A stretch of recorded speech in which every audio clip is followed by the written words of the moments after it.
बड़ी खबर है, 23वें दिन गाजा, लेबनान और सीरिया पर इजराइल का हमला हुआ है। सीरिया पर इजराइल का बड़ा हमला।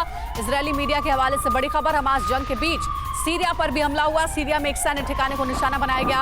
इजराइल की बमबारी से सीरिया का सैन्य ठिकाना धुआं धुआं हो गया। इजराइल के लड़ाकू विमानों ने सीरिया के सैन्य ठिकाने पर भीषण बमबारी की।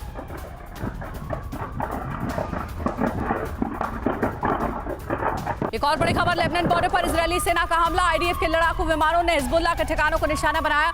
हमले में हिजबुल्लाह निगरानी चौकी तबाह। पिन पॉइंट अटैक से हिजबुल्लाह की पोस्ट तहस नहस। हिजबुल्लाह के कई लड़ाके मारे जाने का दावा।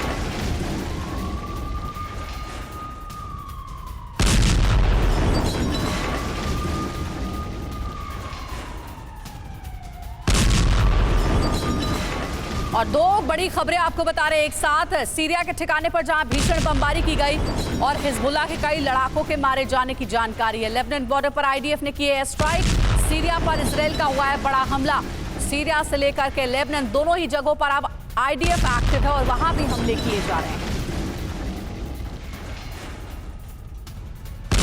गाजा के पार इजराइल का वार। जी हां, अब सिर्फ गाजा तक ही युद्ध सीमित नहीं रह गया। जानकारी आपको दे दे, दरअसल हमास को हिजबुल्लाह का साथ मिला है और हिजबुल्लाह को आईडीएफ को करारा जवाब देना है। आईडीएफ को मिली बड़ी खुफिया जानकारी, लेबनान सीमा पर हथियारों की तैनाती की गई है, ये जानकारी मिली है। और सिर्फ इतना ही नहीं बल्कि मोर्टार और एंटी टैंक मिसाइलों की तैनाती भी की गई है। लेबनान में कई निगरानी चौकियां भी उड़ा दी गई हमले के बाद।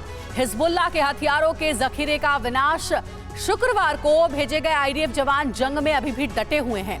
जमीन, आसमान और समुद्र से चौतरफा वार किया जा रहा है। तो देखिए, अब गाजा में तो हमले हो ही रहे हमास के ऊपर, लेकिन अब लेबनान और सीरिया में भी आईडीएफ अटैक कर रहा है। हमारे साथ स्टूडियो में दो खास मेहमान जुड़े हुए, रक्षा विशेषज्ञ हमारे साथ ब्रिगेडियर शरदेंदु सर हैं एज अ डिफेंस एक्सपर्ट, और साथ ही कैप्टन श्याम कुमार है हमारे साथ, रक्षा विशेषज्ञ। आप दोनों का स्वागत है। शरदेंदु सर, ये तो होना था, हमास को जो भी सपोर्ट करेगा वहां पर आईडीएफ हमला करेगा। अब देखिए, इस युद्ध की आग सीरिया और लेबनान तक पहुंच गई है। क्या अब सीधी जंग देखने को मिलेगी सीरिया और लेबनान की, आईडीएफ के साथ, इजराइल के साथ? देखिए, मेरा मानना है कि जो सीरिया और लेबनान के में जो आईडीएफ के ऑपरेशंस चल रहे हैं, ये तब तक सीमित रहेगा जब तक नॉन स्टेट जो प्लेयर्स हैं वो इसमें एक्टिव रहेंगे, जैसे कि हिजबुल्लाह और हूती जो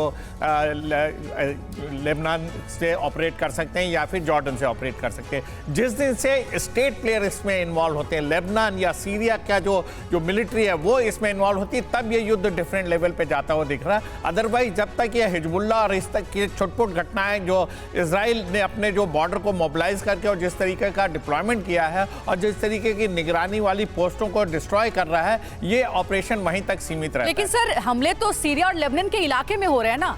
जी हाँ, आपने बिल्कुल ठीक कहा, इलाके में हो रहे हैं, लेकिन कितना इंटेंसिटी, किस तरीके से रिपल्शन आ रहा है। अगर आप हिजबुल्लाह का टोटल स्ट्रेंथ देखें तो उनके पास भी 30 से 40 हजार लड़ाके हैं। क्या ये सारे के सारे लोग इन्वॉल्व हो रहे हैं? क्योंकि इसको एक बड़े लिमिटेड तरीके से नॉर्दर्न बॉर्डर को एक्टिव किया है इजराइल ने भी, और उधर से जिस तरीके का रिप्लाई आना चाहिए था, जिस तरीके से वो रिप्लाई अभी तक नहीं आया है। आप यही कह रहे हैं कि इसीलिए कहा जा रहा है कि सीरिया और लेबनान सीधी जंग इजराइल के साथ करने का जोखिम फिलहाल नहीं उठाएगा।